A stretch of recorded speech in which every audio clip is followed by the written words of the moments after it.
Hola, ¿cómo estás? Soy Laura Román y junto a mi hijo Arides te traemos un tema interesante para ti y todo aquel que quiera saber cómo salvar su alma para el momento de partir de esta tierra. Esto es algo muy interesante y no debemos ignorar, ya que es algo muy importante. El tema es la salvación del ser humano. Primero debemos saber qué es la salvación. La palabra salvación significa liberación espiritual. Dios nos libera del poder del pecado y de la muerte eterna cuando nos arrepentimos ante Él de las faltas que hemos cometido y aceptamos por fe a Jesús como nuestro Señor y Salvador. En Ezequiel 18:32 dice: porque no quiero la muerte del que muere, dice Jehová el Señor. Convertíos pues y viviréis. Este versículo nos muestra que Dios solo quiere que nuestra alma se salve y no que se pierda alejada de Él. Por esto es el plan de salvación tan grande que Dios se ingenió para que el ser humano tenga la opción de poder elegir entre la salvación y la muerte. Pero ya va, ¿de qué muerte estás hablando? Primero debemos saber qué significa la palabra muerte. Esto significa separación y existen dos tipos de muerte, que son muerte carnal y muerte espiritual. La muerte carnal es el fin de la vida terrenal y separación del alma y espíritu del cuerpo. Esto no necesita mayor explicación porque ya todos sabemos qué es y cuándo sucede. La segunda es la muerte espiritual. Esta es la separación que sucede cuando el alma es separada de Dios, después de ser juzgado por sus malas obras. Esto nos habla en el siguiente versículo. Apocalipsis, capítulo 20, versículo 12, dice: y vi a los muertos, grandes y pequeños, de pie ante Dios, y los libros fueron abiertos, y otro libro fue abierto, el cual es el libro de la vida. Y fueron juzgados los muertos por las cosas que están escritas en los libros según sus obras. Ok, entiendo. Debo buscar la salvación para librarme de la muerte espiritual, que sería la condenación de mi alma después de ser juzgado por mis obras. Ok, ¿cómo puedo tenerla? Esto lo explicaremos en las siguientes citas bíblicas. Vámonos al libro de Hechos, capítulo 2, versículo 37 y 38. Dice así: al oír esto, se compungieron de corazón. Compungieron significa que se arrepintieron de sus malas obras. Y dijeron a Pedro y a los otros apóstoles: varones hermanos, ¿qué haremos? Pedro les dijo: arrepentíos y bautícese cada uno de vosotros en el nombre de Jesucristo, para perdón de los pecados, y recibiréis el don del Espíritu Santo. Esto fue después que Pedro dio su sermón el día de Pentecostés. También tenemos otro versículo que es Romanos capítulo 10, verso 9, dice así: que si confesares con tu boca que Jesús es el Señor y creyeres en tu corazón que Dios le levantó de los muertos, serás salvo. Entonces, ¿qué debo hacer? Bueno, hay varias cosas que debemos hacer. Número 1, arrepentirse de todo lo malo que se ha hecho. Esto implica todo lo que se considera pecado. Y según la Biblia, ¿qué es lo que se considera pecado? Bueno, esto podemos verlo en Gálatas 5, 19 al 21, que dice así: y manifiestas son las obras de la carne, que son adulterio, fornicación, inmundicia, lascivia, idolatría, hechicería, enemistades, pleitos, celos, ira, contienda, disensiones, herejía, envidia, homicidio, borracheras, orgías y cosas semejantes a estas, acerca de las cuales os amonesto, como ya os he dicho antes, que los que practican tales cosas no heredarán el reino de Dios. Número 2, como segundo en la lista, sería tener fe. ¿Qué es la fe? Bueno, esto nos enseña Hebreos 11:1, que dice: es pues la fe la certeza de lo que se espera, la convicción de lo que no se ve. Quiere decir que debemos tener fe de que Jesús es el único que puede darnos la salvación.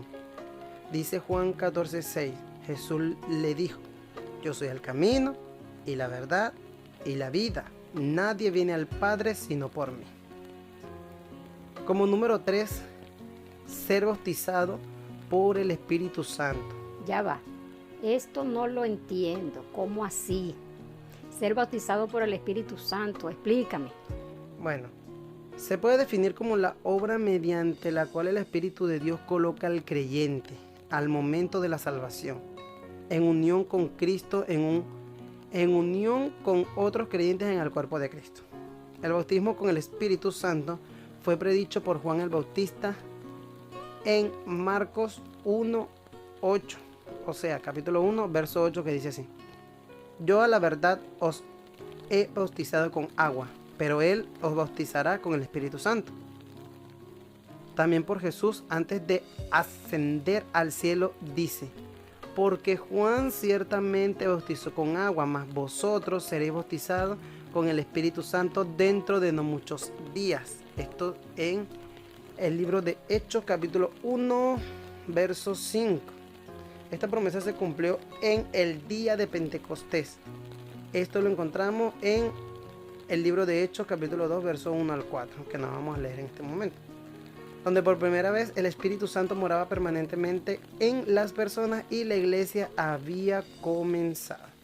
Primero lo predijo Juan el Bautista, luego lo certificó Jesús y luego se concedió el día del Pentecostés lo que esta gente había dicho. Como número 4 sería perseverar, que es lo que a muchos nos cuesta un poco perseverar. Además de todo esto, también debo permanecer. Claro, perseverar significa que debo mantenerme firme en todo esto que te estoy explicando. Aquí entra todos los mandatos que Dios nos deja en su palabra para que podamos llevar una vida plena y en conformidad con Dios. ¿Y cómo puedo hacer esto? Bueno, según el libro de Romanos nos enseña lo siguiente, también lo vamos a enumerar: que no debemos de confiar en nosotros mismos para la salvación, sino en Cristo. Esto lo encontramos en el capítulo 1, que no lo vamos a leer completo porque si no sería muy largo el versículo. Debemos de imitar la fe de Abraham. Esto lo vemos en el capítulo 4. Debemos ser pacientes en tiempo de dificultad. Capítulo 5, verso 1 al 11. Debemos regocijarnos de que Cristo nos represente. Esto lo encontramos en el capítulo 5, en el mismo capítulo, desde el versículo 12 al 21. También debemos crecer en la continua muerte al pecado. Esto lo encontraremos en el capítulo 6, versículo 1 y en el capítulo 7, versículo 25. También debemos caminar en cada momento con el Espíritu. Esto lo vamos a encontrar en el capítulo 8, verso 1 al 17. Debemos esperar la palabra futura y confiar en que Dios convertirá en bendiciones nuestros sufrimientos actuales. Esto lo encontramos en el capítulo 8, verso 18 al 39. También debemos orar y proclamar el evangelio a quienes se hayan perdidos. Esto es muy importante, que muchos de nosotros nos olvidamos. Esto lo encontramos en el capítulo 9, desde el versículo 11 al 32. Debemos alabar a Dios por la gran sabiduría de su plan de salvación. Esto lo encontramos en el capítulo 11, versículo 33 al 36 y en el capítulo 12, verso 15. Por último, podemos aprender de Pablo el cuidado y las atenciones personales que manifestaba hacia los creyentes. Esto lo podemos ver en el capítulo 16 del mismo libro. Habiendo explicado todo este tema, concluimos en que Dios siempre ha estado ahí para todo aquel que quiera ser salvo, ya que nos presenta un plan de salvación claro por el cual uno debe guiarse, para que en el momento en que partamos de esta tierra, nuestra alma pueda llegar a descansar y no a morir separado eternamente de nuestro Creador. Ok, gracias por explicarme todo esto. Bueno, amigo, te invito a que te preocupes en buscar esa salvación, ya que dicha salvación es gratis e individual. Si tú no te preocupas en buscarla, así como yo, nadie lo hará por ti. Si aún no te convence esto, puedes seguirnos en nuestro canal donde estaremos subiendo más temas interesantes sobre el plan que Dios tiene para nuestras vidas y muchas otras cosas más. Gracias por tu apoyo, que Dios te bendiga grandemente. Hasta luego.